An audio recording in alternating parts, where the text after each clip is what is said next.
স্টকে আমরা কিভাবে প্রোডাক্ট তুলব বা নতুন পণ্য আমাদের শপে এসেছে সেগুলো আমরা কিভাবে অ্যাড করব আমাদের অ্যাপে। দেখেন এখানে দুইটা অপশন আমরা দেখতে পাচ্ছি, একটা হচ্ছে স্টক আর একটা অপশন আমরা দেখতে পাচ্ছি ফিচার্স। তো এই দুইটাভাবেই আমরা কিন্তু অ্যাড করতে পারবো। ফিচার্সে যদি আমরা আসি তো সেক্ষেত্রে আপনি দেখতে পাচ্ছেন এই যে পণ্যসমূহ, এই সেকশনে আপনি পণ্য যোগ করি, পণ্যসমূহ, ক্যাটাগরি, ইউনিট এগুলো কিন্তু দেখতে পাচ্ছেন। ক্যাটাগরি এবং ইউনিট এটা কিন্তু ভিন্ন ভিন্ন শপের ক্ষেত্রে ভিন্ন ভিন্ন হবে। গ্রোসারি শপের ক্ষেত্রে ক্যাটাগরি এবং ইউনিট যেরকম হবে, ইলেকট্রনিক্সের শপের ক্ষেত্রে কিন্তু সেরকম হবে না, বা মেডিকেল শপের ক্ষেত্রেও কিন্তু এটা ভিন্ন হবে। তো ব্যাপারগুলো আমরা মাথায় রাখবো। আমরা প্রথমে ক্যাটাগরি বা ইউনিট ক্রিয়েট করে নিতে পারি, কিংবা পরবর্তীতে যখন পণ্য যোগ করব তখনও কিন্তু আমরা ওই পেজ থেকেও ক্রিয়েট করে নিতে পারি।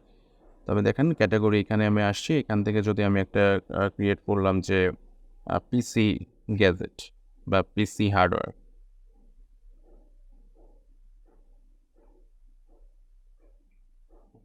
বানান ভুল হয়েছে। যদি বানান এরকমভাবে ভুল হয়ে থাকে তো কী কাজ করবেন, আপনি এইখানে ক্লিক করবেন, এখানে ক্লিক করবেন, ক্লিক করে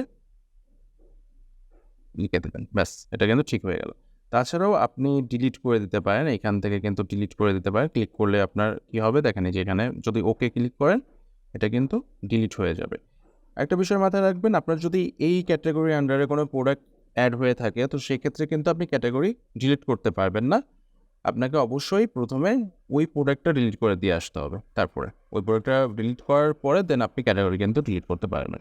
এবার যদি আপনি ইউনিট অ্যাড করতে চান, ইউনিট ধরেন আমি এটা দিলাম যে পিস, ব্যাস এটা চলে আসলো। এবার আমি চাইলে এই পেজ থেকে, এই সেকশন পণ্যসমূহ সেকশন থেকেও অ্যাড করতে পারি, কিংবা হোম পেজ থেকেও আমি অ্যাড করতে পারি। আমি ওইভাবে দেখাই। এবার তো স্টকে আমি আসছি, স্টকে আসার পরে দেখেন এই যে এখানে পণ্যসমূহ যোগ করি, পণ্য যোগ করুন, এখানে আসবেন। এখানে আসার পরে আপনি প্রোডাক্ট দিলেন।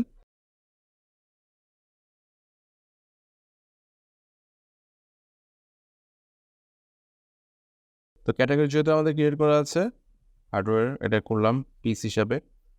বর্তমান মজুদ আছে ধরেন যে 10টা, ক্রয় মূল্য 2500, বিক্রয় মূল্য ধরুন যে 2900। ডিসকাউন্টটা আপনি আপনার মতো করে এখান থেকে দুইভাবে সিলেক্ট করতে পারেন। দেখেন আমি টাকাতেও রাখতে পারি কিংবা পার্সেন্টেজ হিসাবেও রাখতে পারি, দুটো অপশনই কিন্তু এখানে আছে।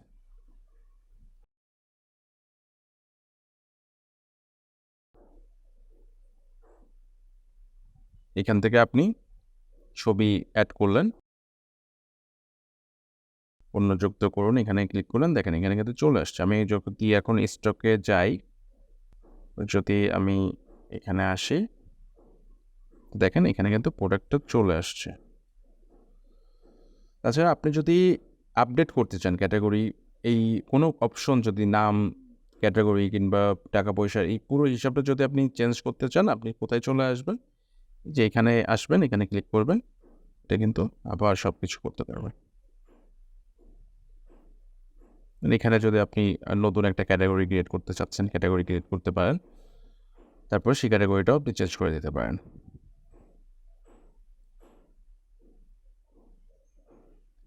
এভাবে আপনি একের পর এক প্রোডাক্ট অ্যাড করতে পারবেন যত খুশি। আমি আরেকটা প্রোডাক্ট যদি অ্যাড করতে চাই, ধরেন এবার আমি এইখান থেকে অ্যাড করি, এই ফিচার্স থেকে পণ্য যোগ করি, এখানে আসছি। আসার পরে আমি লিখলাম যে ফোরটেক মাউস, এটার ক্যাটাগরি পিসি হার্ডওয়্যার রাখছি। নতুন একটা প্রোডাক্ট আপনি এখানেও দিতে পারেন যে গ্যাজেট।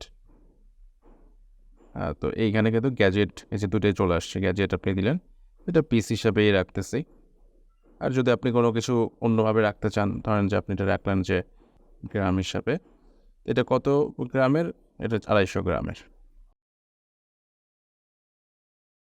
এটা দেখেন যে 15 একক এত চলে আসছে। তো এই 250 গ্রামের কোনটা তো আছে, আমি জাস্ট বোঝানোর সুবিধার্থে এটা লিখলাম আর কি। এটা ধরেন যে 12 পিস, এটার ক্রয় মূল্য 450, বিক্রয় মূল্য 650, ছাড় দিচ্ছি না। ছবি, মানে এই ছবিটাই আমি দিলাম, যুক্ত করলাম। তো এবার চলে আসেন স্টকে, দেখেন দুইটা প্রোডাক্ট কিন্তু চলে আসছে। তো এই প্রোডাক্টগুলো আপনি যদি চেক করতে চান যে প্রোডাক্ট আমার কয়টা আছে, আপনি চলে আসবেন স্টক চেক এখানে। তো আমি এখানে যদি দেই 8টা, 8টার নিচে আমার কয়টা প্রোডাক্ট আছে, যদি এটা আমি করি আমার কোনোটাই 8টার নিচে নাই। আমি যদি এবার দিই 12টার নিচে আমার কয়টা প্রোডাক্ট আছে, এখানে এই যে 2টা আছে 12টার নিচে, যেগুলো একটা হচ্ছে 10টা, একটা হচ্ছে 12টা ইলেকট্রনিক্যাল কিবোর্ড, আর একটা হচ্ছে ফোটেক মাউস। এখানে যেটা দেখতে পাচ্ছেন এটা হচ্ছে 17,800 টাকার আমাদের মূল স্টক আছে। আমাদের যা আমরা অ্যাড করলাম কিবোর্ড এবং মাউস, এটা কিন্তু এত টাকার অ্যামাউন্ট আমাদের দেখা যাচ্ছে। তাছাড়া পরবর্তী ভিডিওতে আমি আপনাদেরকে বুঝিয়ে দিব যে আজকের ব্যয় বা দেনা এই যে এখানে যেগুলো আছে সেগুলো কী কাজ হচ্ছে।